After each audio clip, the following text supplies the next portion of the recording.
Em Castletown, 7 horas. Está no ar a voz de Hyrule.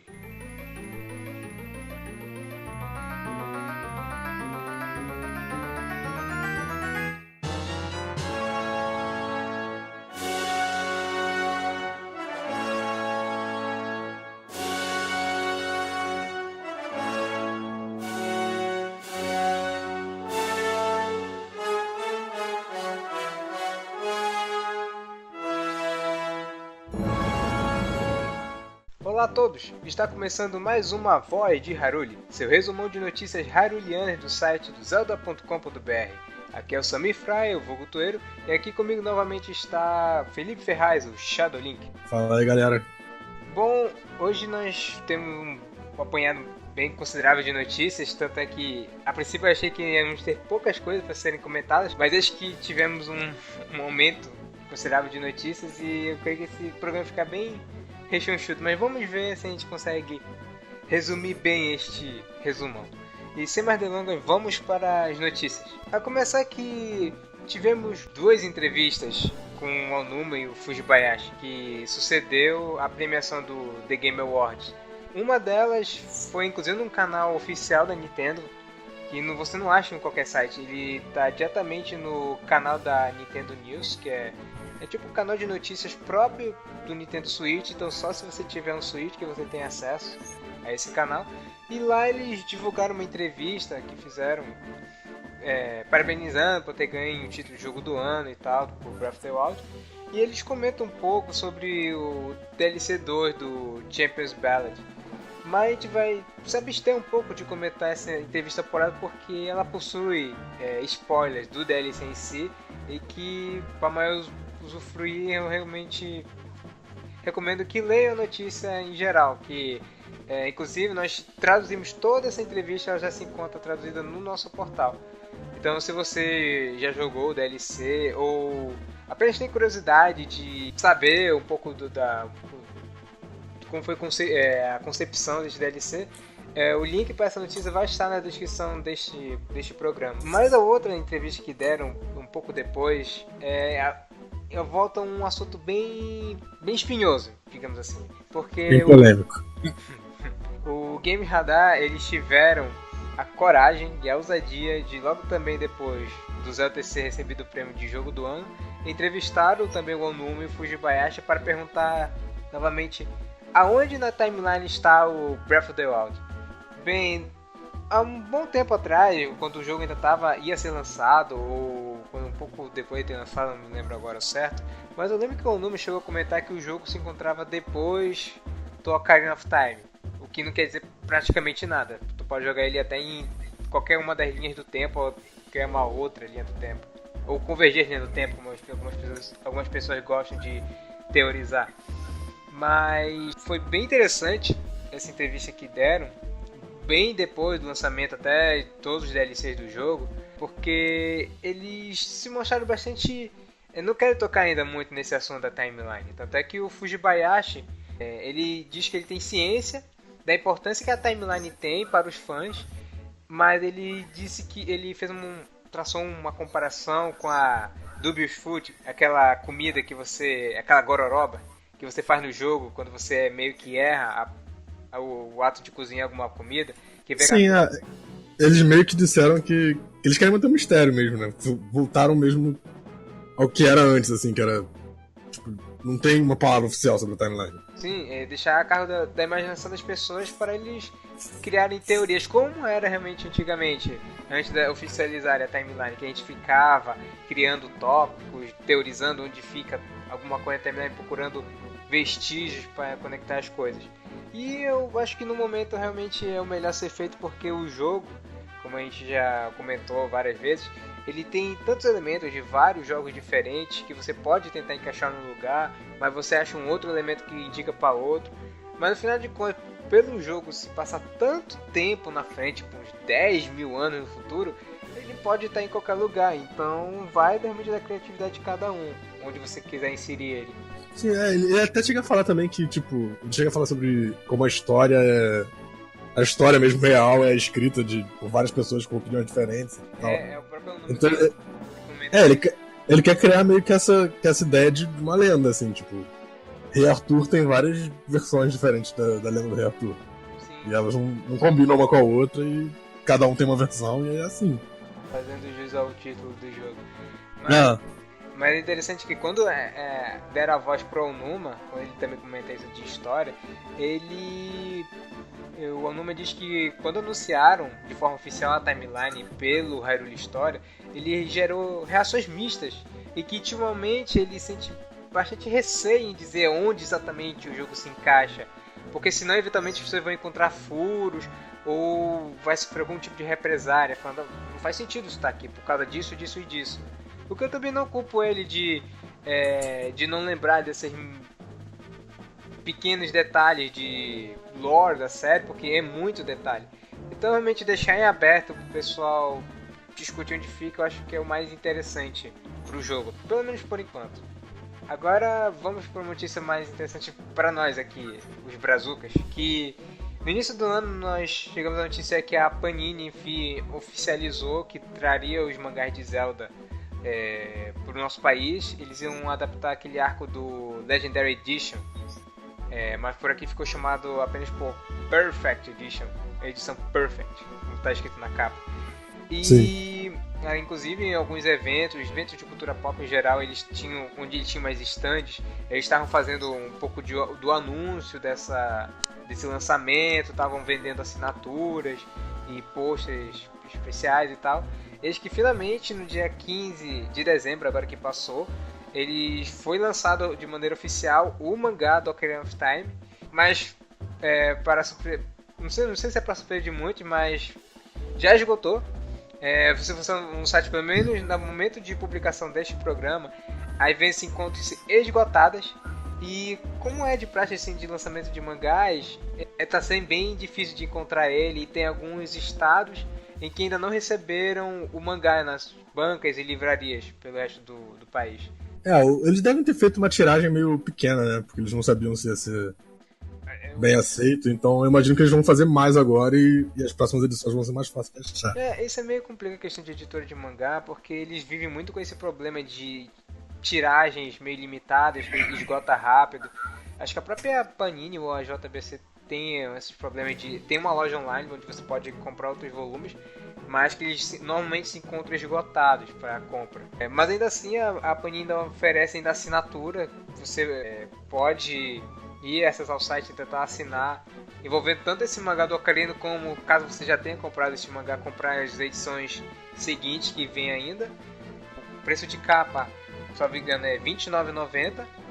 E é engraçado que esse volume do Ocarina que eles resolveram lançar por primeiro, ele tem 384 páginas e ele abrange os dois volumes que havia sido vendido separado no resto do mundo, que geralmente separado assim, é o arco do Link criança e o arco do Link adulto. Mas nesse mangá que você encontra vendendo, vem os dois juntos. Então todo o mangá do Ocarina vem num único volume. E o Shadow foi um dos felizados que conseguiu comprar a tempo esse primeiro volume. E sobre isso de virem dois também, é interessante que o box inteiro são 10 mangás, né? Nos Estados Unidos, por exemplo. E a coleção da Panini são 5, então parece que eles vão continuar nisso de lançar 2 volumes por edição deles. A gente ficou aqui até discutindo isso, porque alguns encaixam bem, assim. São 2 volumes do Force Words, são 2 volumes dos Oracles, mas aí ficou meio... Pois é, o que a gente tem de confirmado que eles vão trazer vai ser a série dos Oracles, a série do Force World, o Majora's Mask, o Photo Hoglas e o Alien to the Past. O Minish Cap não tá incluso também? Não, Minish Cap também. Pois é, aí agora como você vai juntar, por exemplo, com quem vai juntar o Majora? Link to the Past, Photo Hoglas, Minish Cap? Aí a gente fica nessa dúvida, mas isso é só desvaneio nosso, isso pra gente pensar futuramente. Mas, por favor, Chá, nos dê um intel seu, já que você é um dos poucos felizados que tem em mãos esse volume. Me fala como tá o trabalho, assim, tanto de acabamento do mangá, de tradução também, me fale um pouco. A qualidade tá muito boa, ele tá parecendo um livro mesmo, ele tem aquelas abinhas na capa e tal. Ele tem aquelas páginas coloridas no início, né, que alguns mangás têm de vez em quando. mas a maioria dele é preto e branco. Mas assim, a qualidade das páginas tá muito boa. A tradução, eu não li ele ainda, eu só dei uma folheada. Mas a tradução parece estar ok. E ele vem também com um marcador de texto e um pôster. Assim, a qualidade do livro tá muito boa, assim. Ele fica numa estante de livro fácil, junto com outros livros, assim. Ele não parece um mangá, ele parece uma, sei lá, uma graphic novel, alguma coisa assim. Pois é, eu espero que, inclusive, aí eu comentei para que realmente estava bem difícil de encontrar esse volume por enquanto, por causa da tiragem de poucos, porque até lá no grupo do Facebook da nossa comunidade, tinha as pessoas perguntando se em Rio e São Paulo se estavam encontrando este volume, mas porque não estavam encontrando com tanta facilidade assim ainda, isso porque vai fazer um mês já do suposto lançamento oficial já. Pois é, deve ser problema de tiragem mesmo, com certeza. E daqui a pouco deve normalizar. O fato deles estarem anunciando a assinatura com 5 edições, pelo menos mostra que eles vão fazer mais, né? Eles vão imprimir mais. Ainda mais que agora que já esgotou a venda do primeiro, pelo menos pelo site, eu imagino que eles ainda vão relançar e distribuir pelo resto do Brasil. Daquele jeito deles, porque alguns mangás eles demoram para chegar em certos estados. Então, eventualmente vai chegar no todo o território, mas se você realmente quiser já ter em mãos, o site da Panini já oferece assinatura que você pagar e eventualmente chegar. Mas enfim, eu fico feliz que depois de tantos anos a série está chegando, porque tanto a Panini como as outras editoras, elas andam também trazendo mangás de adaptações de jogos pro país. Sim. Teve o do Pokémon, que também levou anos para sair e finalmente está saindo com uma periodicidade bem esparsa. Bom, falando em periodicidade, eles tinham anunciado que a princípio essa distribuição vai ser bimestral. Então, assim que você conseguir seu primeiro volume, supostamente 2 meses depois chega o próximo volume dessa série. Então não fique muito ansioso, vai ser uma coisa bem esparsa mesmo de lançamento. E com sorte o sucesso desse mangá vai sinalizar pra Nintendo que o Brasil tem espaço para jogos, né? Pros jogos também. Vamos ver. Mas eu tenho quase certeza que esse mangá vai vender bem e eu também espero que, pelo menos nessa época do Switch ou próximos consoles, que a Nintendo comece a pesquisar o nosso mercado para poder voltar a ter suporte para cá. Agora indo para a próxima notícia, no último dia 11 ocorreu um Direct Mini da Nintendo que teve uns 14 minutos com os jogos que vão sair agora nesse período do primeiro semestre. A maioria são ports e edições definitivas de alguns jogos que saíram em outras plataformas, principalmente no Wii U.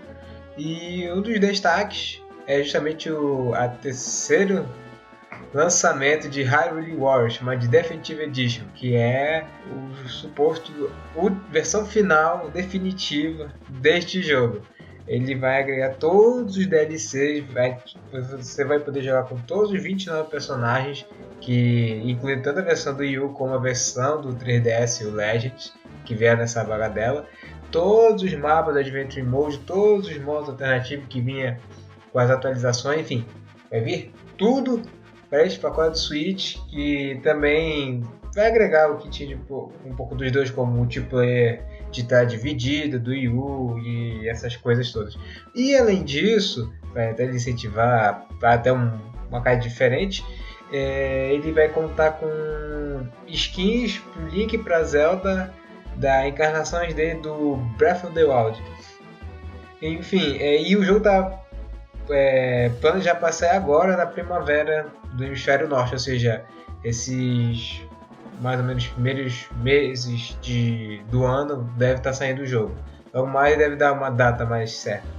Assim, o que eu posso comentar é que se a pessoa não experimentou o jogo no Wii U, que acho que é a forma mais bonita do jogo até o momento, se ela não jogou no 3DS por qualquer motivo que seja, ou não teve interesse em comprar o jogo e tal, essa é a hora para você ver qual é desse Musou de Zelda. Eu pessoalmente, mesmo se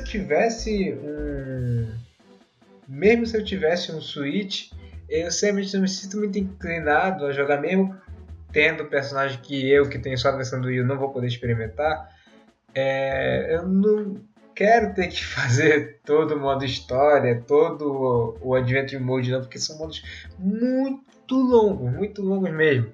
E tá certo que o primeiro Adventure Mode não tem esse caráter ser tão obrigatório, você pode fazer só se você quiser, mas eu nem cheguei a ver os mapas do DLC que eu comprei, e esse jogo vai ter todos esses mapas de uma vez. Enfim, eu acho que ele é mais interessante justamente para as pessoas que ainda não experimentaram o jogo. Eu conheço algumas pessoas que têm interesse em rejogar o jogo, mas enfim, mais uma boa adição para o Switch. Quem não jogou o jogo agora vai poder experimentar. Enfim, todo mundo saiu feliz com essa. E por fim, nós vamos fechar esse A Voz de Hyrule com a última notícia que é relativamente recente. E o Ken Levine, o criador do System Shock 2, do BioShock original e do BioShock Infinite, que é conhecido por seus jogos terem uma carga narrativa bem impactante, ele sempre impressiona as pessoas das histórias dos seus jogos. Ele elaborou um artigo no site do Polygon falando do Zelda. Na verdade, ele preza mais a muitos elogios ao jogo. O que ele começa falando já é como o jogo ele quebra com as convenções da série. Como o jogo ele é muito feliz e não ter medo em ousar. Pô, temos até uma série aqui com 30 anos de história. A gente não tem, a gente tem medo de quebrar coisas que são elogiadíssimas no mundo inteiro. Não, a gente pode chutar o pau da barraca para fazer coisas inusitadas porque a gente quer fazer isso. Uma coisa que ele comenta muito bem é que essa necessidade de mudança, porque se você fica com receio de mudar uma coisa que só porque é muito elogiado no mundo inteiro, se você tem receio de mudar, você vai se tornar obsoleto. E as mecânicas foram tanto prezadas, vai ficar enrijecidas e eventualmente com o tempo as pessoas vão criar mecânicas melhores e as pessoas vão começar a ficar até cansadas da sua série por causa disso. Então, então ele elogia pra caramba como Zelda, o Breath of the Wild, ele é muito feliz com as mudanças que ele trouxe. Com é prazeroso você simplesmente às vezes ficar perambulando pelo jogo, porque o jogo ele não te faz assim, o jogo ele quer que você se perca naquele mundo, ele não quer que você siga diretrizes, ele quer que você perambule por lá e sinta prazer em explorar aquele mundo. E assim, pessoalmente falando, lendo o artigo dele, eu só discordei inicialmente porque dá a impressão de que a série nunca mudou nesses 30 anos. Sendo que, na verdade, uma das premissas da série em si é buscar sempre estar se diferenciando. Tá certo que quando ocorreu, por exemplo, mesmo quando veio o Ocarina of Time, que é dito por muitos o melhor jogo de todos os tempos, o jogo seguinte, o que você imaginaria ser um Ocarina 2, veio o Majora, que tá certo que ele, em termos de mecânicas, em termos de estrutura de jogo, ele seja quase uma expansão do Ocarina, mas o conceito base dele é muito diferente, é enormemente diferente. Se não fosse pelas mecânicas serem similares ao Ocarina, eu fico impressionado com eles não ficaram com receio de pensar, mas o pessoal está esperando o Ocarina 2, a gente tem que entregar isso. Não, entregaram o Ocarina, ou o Majora. E o que veio depois do Majora? Seria, enfim, o Ocarina 2 para a nova geração? Não, veio The Wind Waker, que também dividiu muitas opiniões, porque também muita gente estava querendo justamente o Ocarina, mas não tiveram medo em entregar o The Wind Waker, entendeu? E assim, eu concordo muito com ele que é muito louvável que o Breath of the Wild traz em trazer as mudanças, que pessoalmente eu sinto que é uma coisa que a série sempre procurou fazer, que até o Onuma está ciente disso, e é o que ele sempre procura fazer, sempre trazer novas experiências, nunca cair no ostracismo. E uma coisa legal do Ken Levine, especialmente, tá elogiando o Breath of the Wild, é que os jogos que ele é mais conhecido por fazer são jogos que são chamados de Immersive Sims. São jogos assim, que eles têm essa ideia também de te joga lá no mundo e você se vira pra achar soluções pros problemas. O BioShock, o System Shock, todos eles o Fifth, que ele também fez, são jogos que geralmente eles te dão várias soluções pros problemas. Eles não te dão... Tipo, eles não te prendem numa sala pra enfrentar inimigos e você tem que matar eles. Eles te falam, você tem que passar por esses inimigos. Você pode matar, você pode passar por stealth, você pode, sei lá, conversar com um NPC que vai chamar a atenção dos guardas. Então, assim, ele é um jogo que, sei lá, é um tipo de jogo que talvez tenha inspirado muito o Breath of the Wild. Então é legal ter um reconhecimento de um cara que cria esse tipo de jogo. E o engraçado é que ele, que é muito conhecido justamente em guiar os jogos dele pela narrativa, que ele elogia muito o jogo pelo fato de o mundo aberto do jogo não demora praticamente nada para abrir para ti. Ele já te dá uma porção enorme do mapa tu explorares, poucos minutos do início dele. Tu sai da caverna e pronto, pode explorar isso aqui, fez um pouquinho desse, agora você tem o mapa inteiro para isso, te vira. E ele elogia muito o jogo fazer isso, de abrir um mapa tão grande para ti, sem precisar ter segmentos obrigatórios de narrativa. O jogo não te prende nisso. Também é muito bacana como ele ilustrar, você só vai ter acesso a essa dungeon de fogo depois que você tiver comido a sua dungeon de gelo. Como se fosse uma mãe dizendo, você só pode comer sobremesa depois de terminar o almoço. Como se tivesse seguindo um segmento de coisas. Sendo que o jogo não tem nada disso. O jogo te permite ir para onde quiser e fazer as coisas na ordem que quiser.